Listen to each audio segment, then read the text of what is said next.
lagi dengan saya Lita Gading, psikologi keren yang penuh inovatif, edukatif, dan motivasi. Oke, ya. Sekarang saya akan membahas tentang nikah siri. Konon orang banyak datang kepada saya, apa yang akan dia lakukan dengan calonnya. Calonnya itu datang ke saya ya berbagai macam dari latar belakang ya. Nah, yang sekarang ini kenapa sih orang mampu melakukan nikah siri? Pertama, biasanya orang dengan nikah siri itu berbagai macam alasan. Pertama, karena mengatasnamakan agama itu nggak boleh loh ya, bahwa agama benar membolehkan nikah siri, namun ada hal-hal yang disalahgunakan oleh beberapa oknum yang terjadi. Namun memang nikah siri ini kan tidak berdasarkan hukum ya, tidak dilandasi oleh hukum. Itu yang memberatkan, biasanya yang memberatkan adalah dari pihak wanita. Oleh karena itu hati-hati dengan nikah siri ya. Oke. Orang mengatasnamakan agama sah, atas nama agama supaya dia tidak dianggap berzina, seperti itu katanya, dan dibolehkan mempunyai istri lebih dari satu. Nah, itu bukan ranah saya. Namun biasanya orang melakukan ini karena faktor ekonomi, faktor psikologis maupun fisiologis. Nah, saya adalah dari ranah psikologisnya. Orang biasa mampu atau mau dilakukan atau melakukan nikah siri biasanya itu karena menyalurkan seks juga. Dan hati-hati, biasanya ada kecenderungan di dalamnya atau juga karena kelainan seks. Nah, orang mampu melakukan ini karena pertama, biasanya orang mencari materi ya, karena faktor ekonomi itu tadi. Dari materi, lalu orang-orang yang biasanya disegani seperti ustadz, orang-orang terpandang di daerahnya, atau orang-orang yang mempunyai pengaruh yang besar di dalam lingkungannya, biasanya begitu ya. Orang-orang yang disegani tahu dong seperti apa ya. Nah, orang-orang yang terkenal, orang-orang yang dikenal orang, public figure biasanya begitu ya, atau selebriti dan sebagainya.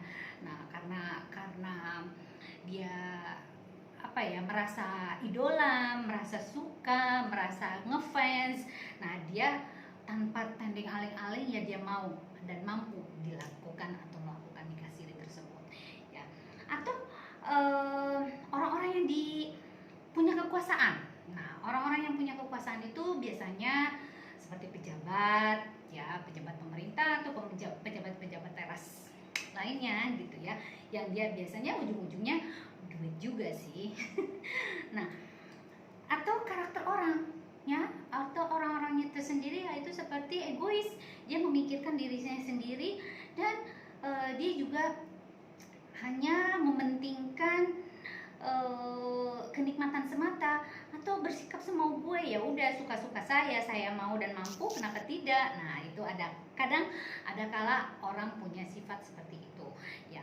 Kenapa wanita yang dirugikan dan kenapa mau wanita tersebut dijadikan nikah siri ya? Hati-hati para wanita, jangan mau tergiur oleh rayuan gombal laki-laki. Apapun itu rayuannya, nanti akan dinikah resmi kek atau apa, yang jelas nikah siri itu tidak untuk kenyamanan Anda nantinya. Oke? Jangan berpikir hanya untuk kenikmatan Anda pada saat itu. Harus berpikir nanti bagaimana ya, karena nanti akan ada anak misalkan. Nah, kalau ada anak ini repot lagi. Nah, oleh karena itu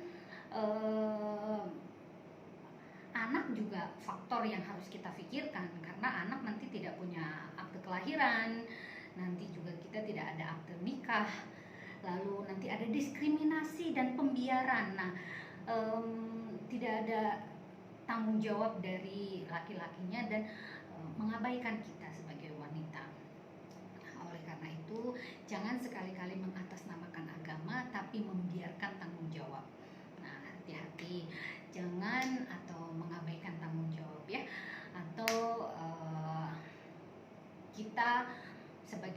harus berpikir bahwa kita mampu, kita mampu berdiri sendiri.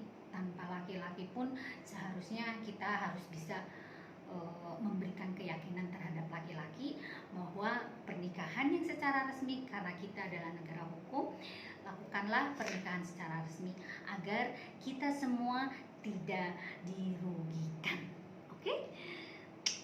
Selamat siang untuk Indonesia dan selamat malam untuk kami yang ada di Eropa. Salam, Lita Gading.